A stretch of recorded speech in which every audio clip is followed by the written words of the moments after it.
So second part is oligosaccharide. First क्या था classification में मोनोसैकेराइड. मोनोसैकेराइड क्या है तो they are the basic units of carbohydrates and they do not undergo hydrolysis. इसमें दो है. Monosaccharide with aldehyde group are called as aldoses. Example is glucose. Aldoses with 6 carbon atom, hence it is called as aldohexoses. Aldoses तो है और इसमें 6 carbon item present है, इसलिए इसको क्या बोला जाता है, aldoses. Then monosaccharide with ketonic group are called as ketoses. Example is fructose. Then ketoses with 6 carbon atom, hence it is called as ketohexose. मतलब फ्रुक्टोज किस में आता है तो कीटोहेक्सोस. ग्लूकोज किस में आता है तो aldohexoses. Aldohexoses 6 carbon atom aldehyde group. Ketohexoses 6 carbon atom ketonic group. Glucose and fructose, they are functional isomers. They have same molecular formula C6H12O6, but they have different functional group. इसमें aldehyde group present है, that means single bond CHO. इसमें ketonic group present है, single bond C, double bond O, single bond. So ये monosaccharide के दो type हुए, aldoses and ketoses. Then oligosaccharide. Oligo का मतलब क्या होता है, फिक्स. कोई तो भी फिक्स नंबर होते हैं. ओलिगो का मतलब डेफिनाइट और फिक्स. ओलिगोसैकेराइड क्या है तो oligosaccharide means they are the carbohydrates which on hydrolysis gives fix number of monosaccharide. अब इनसे ये सब बनते हैं. ओलिगोसैकेराइड से मोनोसैकेराइड बनता है, पॉलीसैकेराइड से मोनोसैकेराइड बनता है, पर मोनोसैकेराइड से कुछ नहीं बनता है because they are basic units of carbohydrates. Then oligosaccharide, what are oligosaccharide? So they are the compounds which on hydrolysis gives fixed number of monosaccharide. Fix मतलब कहाँ से कहाँ तक, C2 से लेके C10 तक. मतलब कार्बन के 2 नंबर से लेके 10 नंबर तक अगर कार्बन के फॉर्म होते हैं then they are called as oligosaccharide. Then इसमें जैसे है डाइसैकेराइड है, ट्राइसैकेराइड है, टेट्रासैकेराइड है. डाइसैकेराइड मतलब क्या बोल सकते हैं अपन, तो they on hydrolysis gives 2 molecules of monosaccharides. इनका हाइड्रोलाइसिस करो, 2 मॉलिक्यूल फॉर्म होते हैं मोनोसैकेराइड के, जैसे सुक्रोज. सुक्रोज मतलब क्या है तो C12H22O11. इसका हाइड्रोलाइसिस करो मतलब वाटर ऐड करो, C6H12O6 plus C6H12O6. One is glucose, another is fructose. देखो कार्बन 12 थे, 6 में डिवाइड हो गए. हाइड्रोजन 22 प्लस 2 24, 12 में डिवाइड हो गए. ऑक्सीजन 11 प्लस 1 12, 6 में डिवाइड हो गए. मतलब क्या है तो सुक्रोज का हाइड्रोलाइसिस करने के बाद में एक ग्लूकोज और एक fructose, maltose, lactose, sucrose, all they have same molecular formula C12H22O11.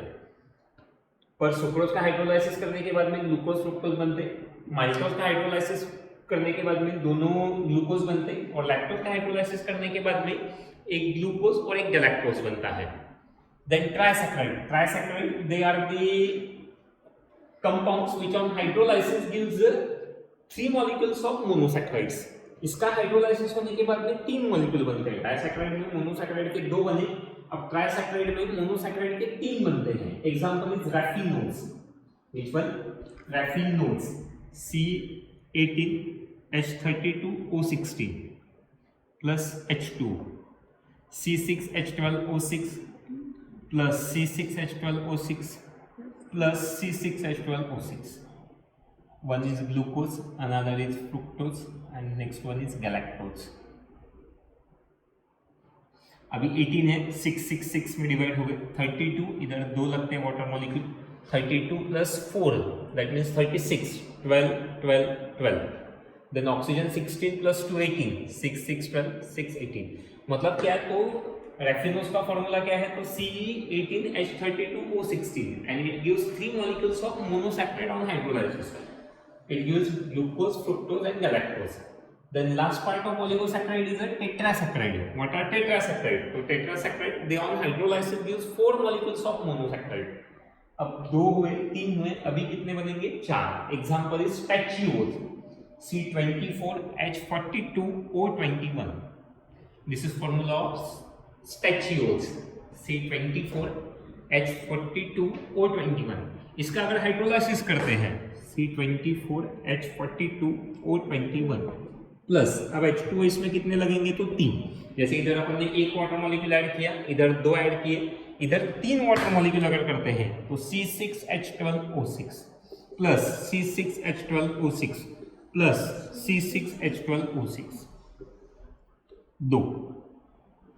One is glucose, another is fructose, and 2 molecules of galactose.